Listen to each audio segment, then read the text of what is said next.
Paz do Senhor, irmãos. De volta a este lugar, graças à confiança e generosidade do pastor Douglas e à misericórdia de Deus, depois de aposentado,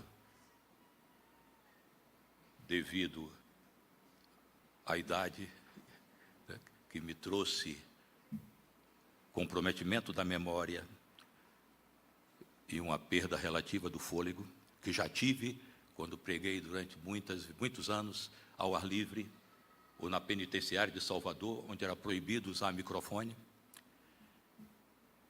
É realmente uma surpresa agradável para mim e uma alegria imensa falar a vocês. Eu recordo quando comecei, há mais de meio século, a minha carreira de fé. Recordei hoje, no primeiro culto, um dia especial, quando nos reunimos a 2 quadras da praia de Itapuã, em Salvador, para ouvir um missionário escocês falar aos jovens estudantes. Éramos todos universitários, empolgados com o momento na vida pessoal e com a perspectiva que sorria a todos. Alguns, o primeiro membro da família a chegar à universidade. E Bill nos disse uma coisa singular, que nos fez rir no momento e que certamente nos escapou a todos o profundo significado. Ele disse: irmãos, no meu país nós cantamos uma música que diz assim: viver com os irmãos lá no céu, oh, que glória! Viver com esses irmãos aqui e agora, isso é outra história. Nós rimos, mas não compreendemos no momento que o que aquele hino nos dizia, ou nos convidava a refletir, é o que somos e o que seremos. Somos pecadores, mas Jesus veio nos buscar para nos levar, nos transformar e nos levar para a sua glória. Adotados como filho de Deus, constituímos a família de Deus. O cristão vive, então, entre duas certezas: a da graça presente e da glória futura.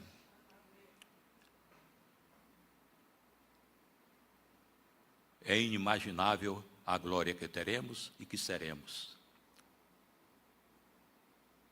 C.S. Lewis disse que se nós pudéssemos nos ver agora, como seremos quando Jesus nos apresentar ao Pai, ele disse que nós seríamos tentados a nos auto-adorar. A igreja, irmãos, é o meio que Deus determinou para a sua revelação pessoal. E Jesus, falando ao Pai, reconheceu publicamente que a unidade da igreja é um fator crucial. Mas, quando uma pessoa se converte e ingressa na igreja, ele ou ela não se transforma imediatamente em uma pessoa sem defeitos. E esse é um grande risco, porque tendemos a menosprezar o poder transformador de Deus e uma exigência razoável de um mínimo de bom senso. Não chegamos à igreja todos no mesmo nível, no mesmo grau de degradação. A teologia reformada ensina que o pecado afeta todas as áreas do nosso ser, mas não que cada pessoa é tão má como poderia ser. A depravação total não significa a depravação absoluta, mas abrangência. O pecado atingiu nosso intelecto, nossa vontade, nossos afetos. Amamos o que devíamos aborrecer, muitas vezes. Outras vezes, odiamos o que devemos amar. pecado atingiu nosso corpo, que cansa, adoece e morre. Atingiu nossa consciência, que em maior ou menor grau se cauteriza ou é cauterizada. Atingiu nossas relações na desordem moral, na sociedade que é basicamente conflitual e nas muitas injustiças do mundo. Só a graça comum nos preserva de sermos tão maus como poderíamos ser, se o pecado seguisse o seu curso, sem uma intervenção divina, constante, permanente. A primeira carta de Paulo à igreja em Corinto demonstra que a igreja na terra ainda não é o céu. Os crentes em Corinto mostram que a conversão não resulta em perfeição instantânea, mas marca o começo de um processo de transformação pela graça de Deus, essa graça que nos capacitará para um dia vermos a face de Deus. Paulo confronta na carta aos Coríntios as faltas graves daquela igreja. Havia ali divisões internas, partidarismo, disputas judiciais entre irmãos, que judicializavam questões que poderiam ser resolvidas com amor e graça. Havia confusão no entendimento das práticas dos dons espirituais. Havia falta de entendimento também quanto ao fruto do Espírito. Além disso, Paulo confronta problemas envolvendo o casamento de crentes, a moralidade e a maneira inadequada de celebrar a ceia do Senhor. Irmãos,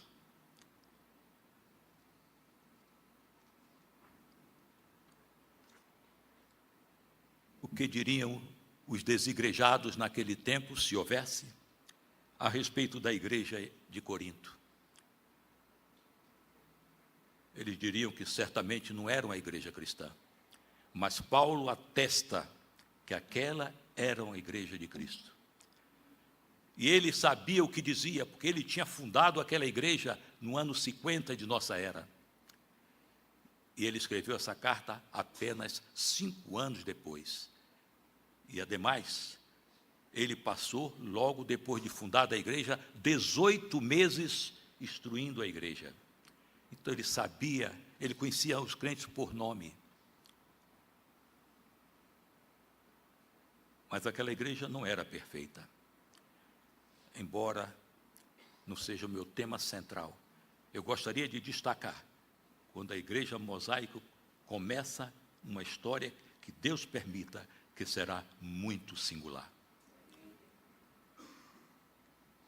Que, irmãos,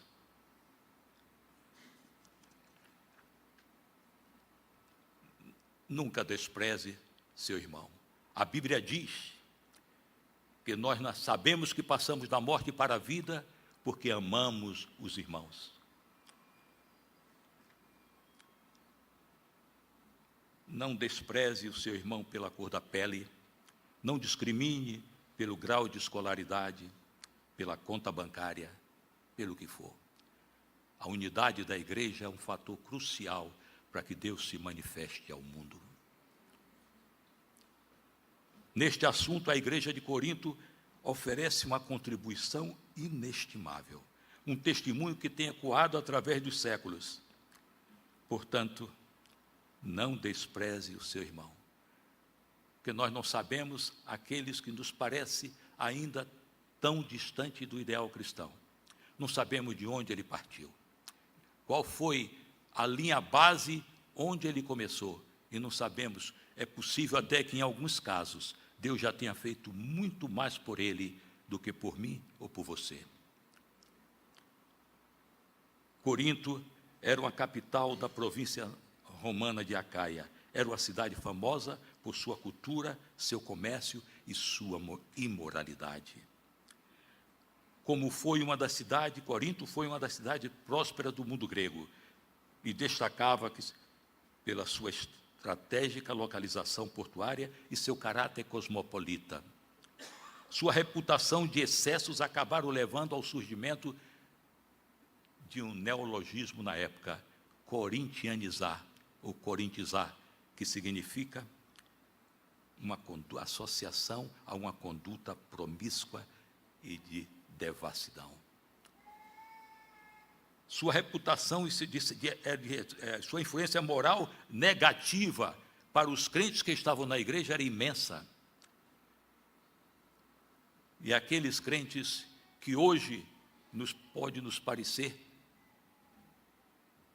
tão indignos, era um milagre da graça divina.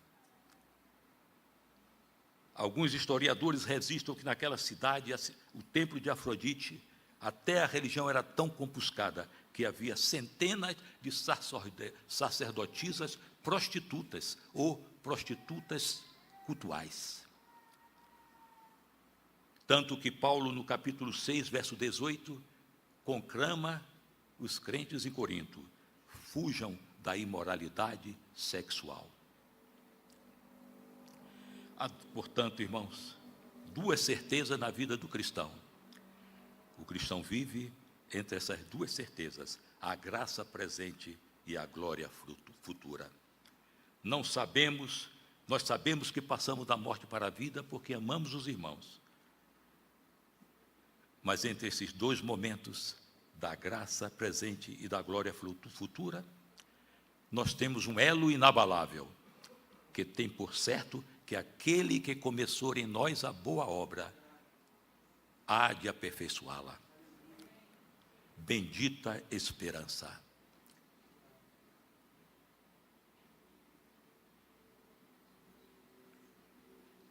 Irmãos e irmãs, o mais banal dos crentes hoje, se nasceram de novo, se tem Jesus no coração, um dia estará no estado de glória tal, que, como dispõe a boa teologia, a pura felicidade dessa alma salva transbordará do corpo, inundando o ser de indescritível glória.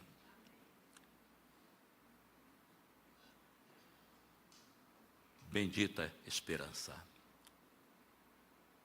e preciosa certeza de que aquele que começou em nós a boa obra vai aperfeiçoá-la.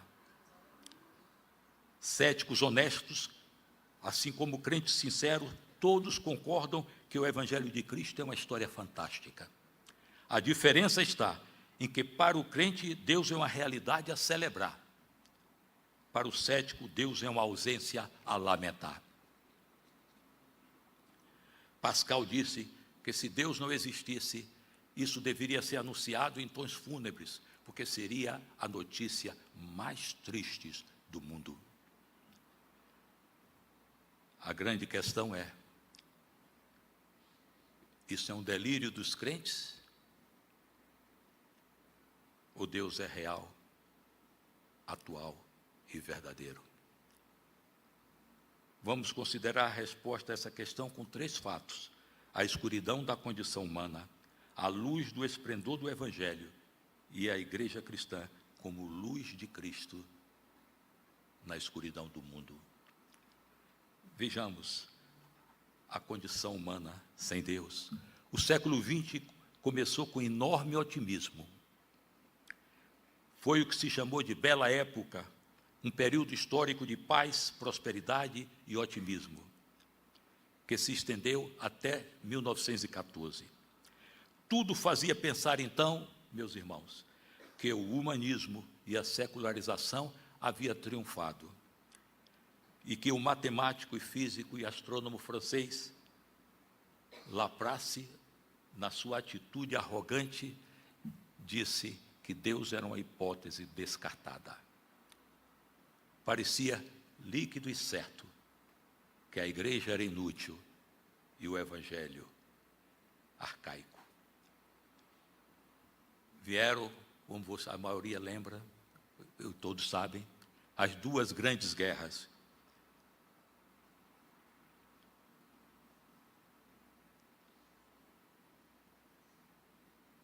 Que destruiu, matou 100 milhões de pessoas, a maioria civis inocentes e indefesos.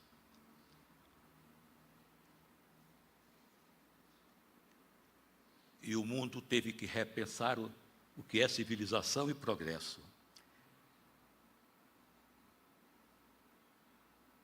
Saibam que foi um momento que a igreja fracassou. A igreja não é infalível, assim como os crentes não são perfeitos. A igreja na Europa, principalmente, e também nos Estados Unidos, onde a teologia se tornou uma superestrutura de intelectualização vazia de Deus. Diante da escuridão reinante, logo no pós-guerra, a igreja falhou e era uma oportunidade única, talvez única, de mostrarmos ao mundo que a igreja e os crentes são a luz do mundo. Para a maioria dos pastores e igrejas na Europa devastada, se encolheu, humilhados, sem poder justificar, porque países supostamente cristãos, confessamente cristãos, tinham entrado naquele estado de autodestruição. Era, insisto, uma oportunidade para a igreja ser o que deve ser, sal da terra e luz do mundo. Mas a maioria dos pastores da igreja se calou. Isso, muito embora cerca de um século antes tivesse sido advertido pelo pastor Spurgeon. Ele disse: creio que à proporção que os tempos pioram, devemos suplicar a Deus por mais graça, a fim de enfrentá-los com coragem e esperança, porque a igreja e os crentes são capazes de coisas muito maiores. Mas a igreja no século XIX já havia se ensurdecido às vozes que conspiravam abertamente contra o Evangelho de Cristo. E no século XX, salvo exceções preciosas, ela emudeceu, deixando de proclamar que então, como sempre, é Jesus ou nada. O existencialismo é um humanismo. Disse isso naquilo que parecia ser a renovação da civilização, dito não por um pastor, mas por um ateu. Jean-Paul Sartre disse numa palestra famosa que o humanismo, o existencialismo é um humanismo. E a igreja, assustada, como eu disse, se encolheu. Enquanto um ateu tentava absolver Deus da tragédia do mundo, dizendo que Deus não era visto como culpado nem inocente pelo blackout da civilização. Ele era indiferente e desnecessário. Enorme tolice. Nada em nós, nada na igreja, nada no mundo pode ser pior do que seria sem a graça comum de Deus.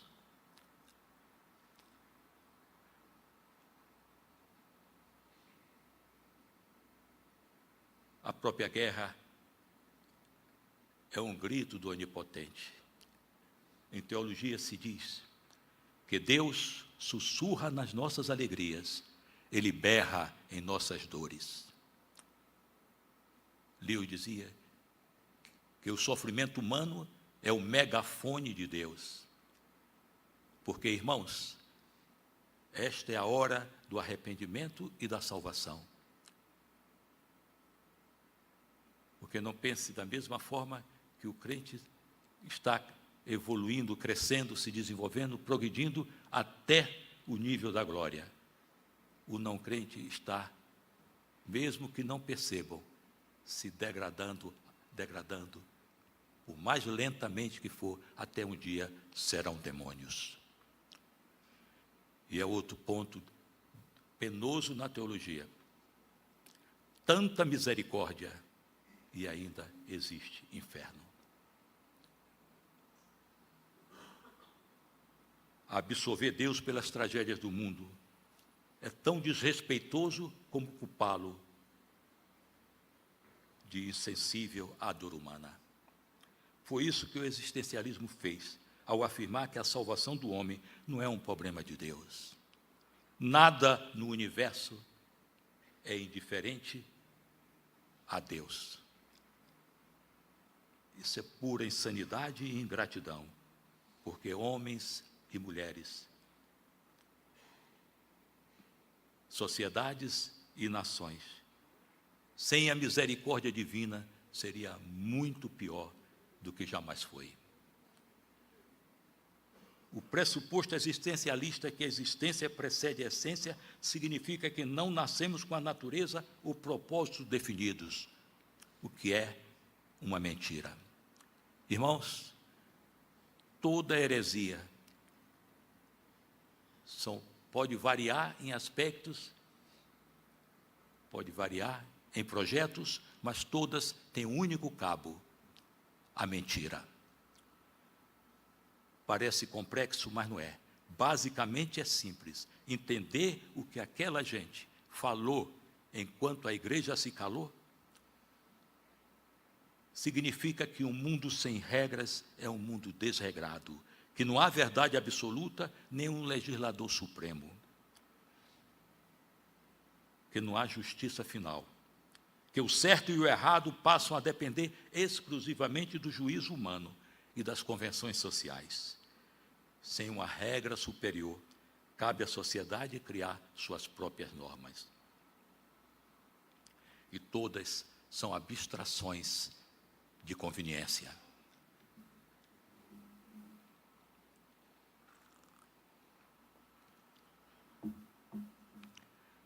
Para o existencialismo, que tentou substituir o cristianismo, cada pessoa constrói sua essência por meio das escolhas que faz e pelas ações que realiza. Mas o cristianismo afirma exatamente o contrário. Sem Deus, por meio de escolhas e ações contrárias à vontade de Deus, o ser humano não constrói sua essência, ele a destrói.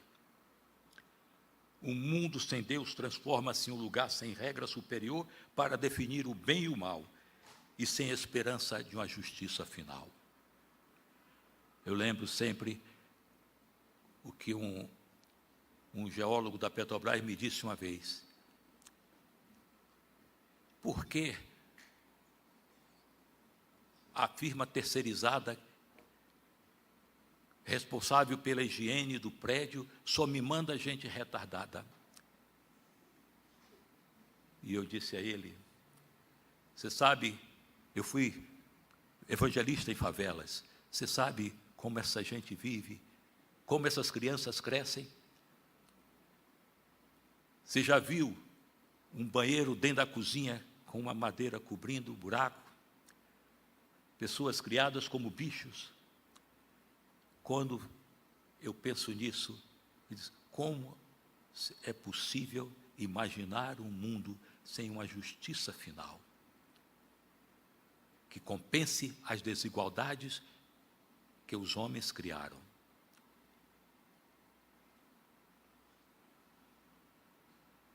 Com essa perspectiva, Hitler, o tirano nazista, e Stalin, o monstro comunista, teriam um direito natural às suas próprias razões de Estado. E esses homens tão perversos ainda não foram o que poderão ser. A graça de Deus, a graça comum, irmão, é que preserva o mundo de ser inimaginavelmente pior.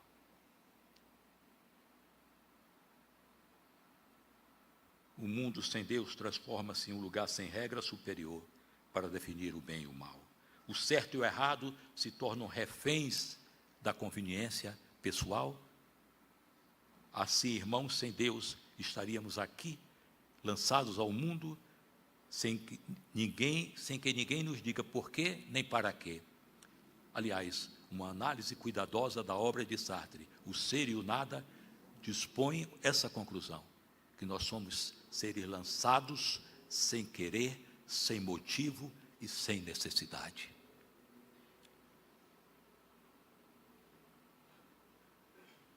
ocupando o nosso tempo com chope, sexos e ambições mesquinhas.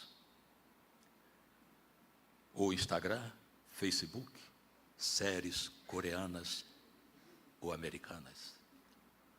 Em síntese, sem Deus, tudo o que resta são emoções sintéticas. Mentes brilhantes perceberam o vazio dessa ilusão e concluíram: há duas tragédias na vida. Uma é de não obter tudo o que o seu coração deseja. A outra é obter. A Bíblia resume bem a tragédia humana. Ó miserável homem que eu sou, quem me livrará do corpo desta morte? Romanos 7, 24.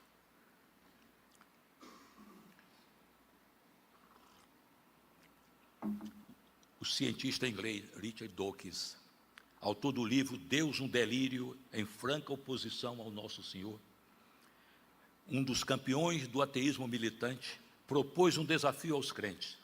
Suponhamos que só há desesperança, miséria e escuridão. Isso justifica a invenção do seu Deus? A premissa dele está correta.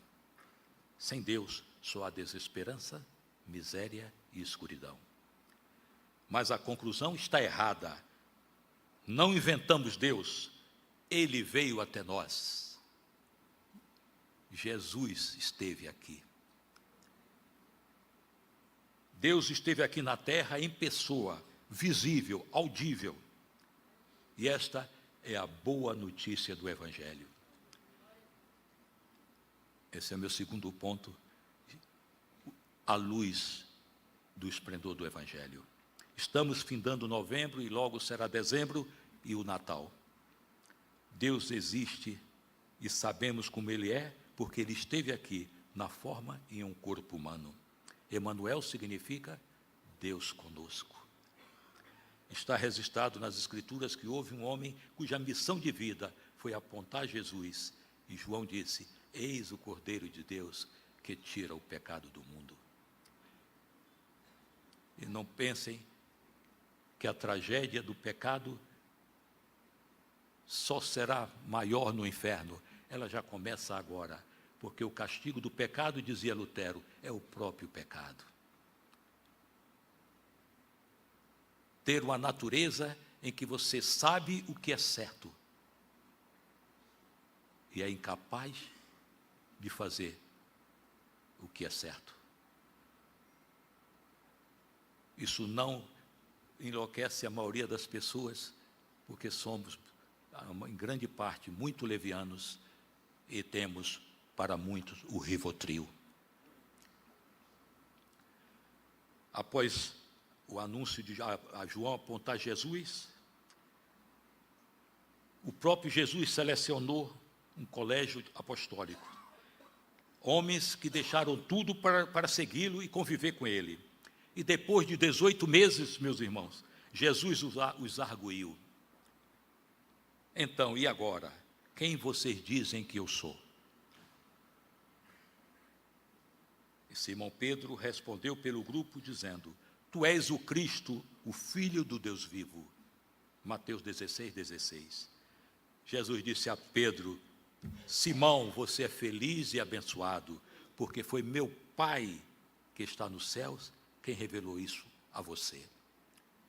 Irmãos e irmãs da Mosaico, que creem que Jesus Cristo é o Filho de Deus, o próprio Jesus diz que vocês são felizes e abençoados.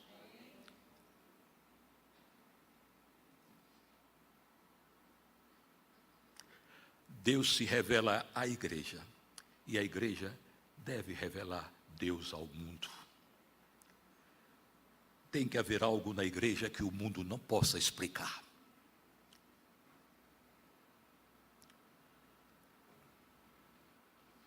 A luz de Cristo na escuridão. A igreja é a luz de Cristo na escuridão. Jesus disse: enquanto eu estou no mundo, eu sou a luz do mundo. Mas Jesus retornou ao céu e antes ele disse: vocês são a luz do mundo. Ele não disse vocês podem ser. Ele disse vocês são.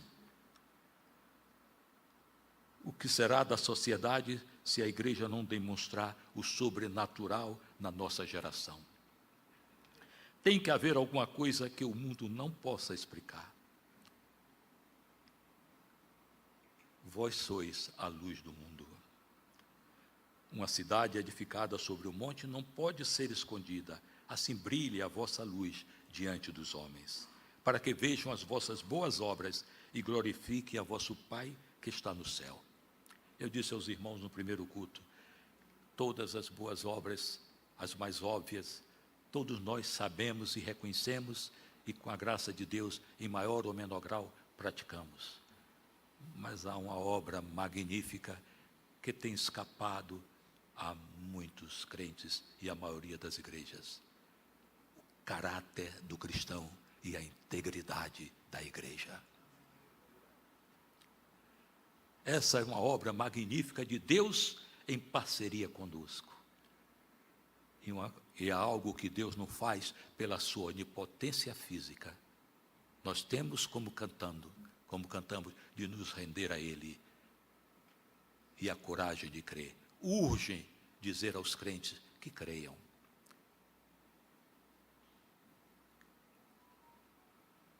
Spurgeon, falando a pastores, disse: a verdadeira fé nos fará abundante em boas obras. Somos salvos por meio da fé, mas onde há abundância de fé, haverá abundância de boas obras. Desconheço, disse ele, fé genuína que não produza boas obras. Eu acrescentaria, com ousadia, ao grande homem de Deus, não há prova maior de uma fé genuína do que o desenvolvimento contínuo de um caráter cristão. Jesus não diz, tentem ser luz, ou vocês devem ser luz. Em vez disso, ele afirma com autoridade, vocês são a luz do mundo. Jamais poderemos, irmãos, superestimar demais a igreja de Cristo. A santificação não é opcional. É a essência da vida cristã. Mais uma vez cito as palavras de Cristo, vocês são a luz do mundo. E Paulo entendeu assim, e aplicou isso nas suas igrejas, quando disse, vocês são chamados por Deus para serem irrepreensíveis e sem culpa. Há versões que dizem sincero, o que é muito, muito, muito conveniente. Porque naquela época havia os comerciantes desonestos, que pegavam vasos de quinta classe, sem qualidade, descartados, enceravam para vender como vasos de primeira classe. Paulo nega esse direito aos crentes. Vocês são irrepreensíveis, mas sinceros. Qualquer representação é falsificar o cristianismo. O crente tem que ser, não parecer, decente, íntegro, honesto, justo. Mas prosseguindo, Paulo disse, vocês são chamados por Deus para serem irrepreensíveis e sem culpa, filhos de Deus sem reprovação, no meio de uma nação corrupta e perversa, no meio da qual vocês devem resplandecer como luzes no mundo. Mas Jesus é Jesus. Ele não se esgota em meras abstrações. Ele diz que devemos ser luz no mundo e diz como podemos ser luz no mundo. Ao proclamar as bem-aventuranças, Jesus não descreve um ideal ético genérico. Ele descreve o caráter do verdadeiro cristão. Cada uma das virtudes das bem-aventuranças é um degrau de uma escada espiritual que conduz à condição de brilhar como luz no mundo. Jesus é Jesus. Ele determina os fins e provê os meios. Não deixarei vocês órfãos. Pedirei ao Pai e Ele dará a vocês o Espírito Santo, o Espírito de verdade que o mundo não pode receber, porque não vê nem o conhece. Vós o conheceis porque habita convosco e estará em vós. E, meus irmãos, Deus nos deu Jesus. Jesus nos deixou o Espírito Santo.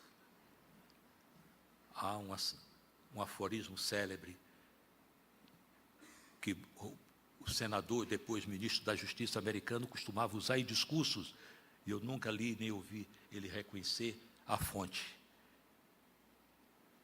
que diz: algumas pessoas veem o mundo como nunca foi, ou como ele é. Algumas pessoas veem o mundo como ele é e perguntam.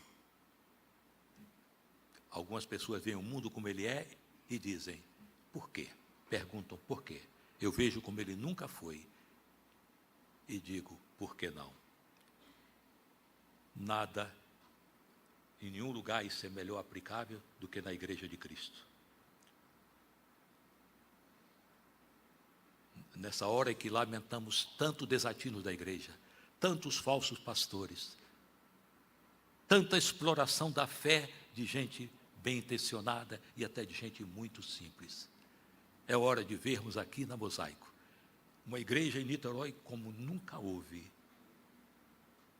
e dizer a nós mesmos e àqueles que dependem da nossa influência: Deus nos deu o Espírito Santo, por que não? Todos nós sabemos que não temos vivido a vida que devemos viver. Não temos vivido a vida que em nossos melhores momentos a gente quer viver. Não temos vivido a vida que a Bíblia assegura que pela graça de Deus e poder do Espírito Santo nós podemos viver.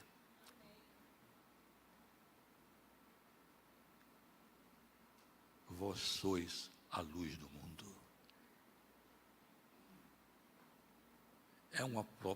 Não é uma proposta, não é uma sugestão, é uma ordem. Pretender ser uma igreja como Niterói nunca teve. Não é presunção nem arrogância, é obediência. Jesus nos diz, vocês são a luz do mundo. Precisamos prestigiar nossos pastores e o conselho da igreja e comprometer essa igreja com a igreja que Niterói nunca teve. E insisto, não é arrogância, é obediência, que nós fomos escolhidos por Deus para sermos luz do mundo. Irmãos e irmãs, que nenhum de nós se contente em ser amanhã e a semana que vem melhores do que temos sido. Que o Eterno nos ajude a orar como aquele homem no Evangelho. Creio, Senhor, que tudo podes. Ajude-me na minha incredulidade. Ó céus, faz de nós o que só Deus pode fazer. Que todos nós digamos amém. Oremos. Pai Celestial, nos faz gratos por quem o Senhor é, gratos por tudo que o Senhor já fez, gratos pelo que o Senhor faz e gratos e expectantes do que o Senhor ainda fará. Supre-nos, ó Deus, da fé necessária, da fé expectante, de que para Deus não há impossível. Que Deus em Cristo nos abençoe. Amém.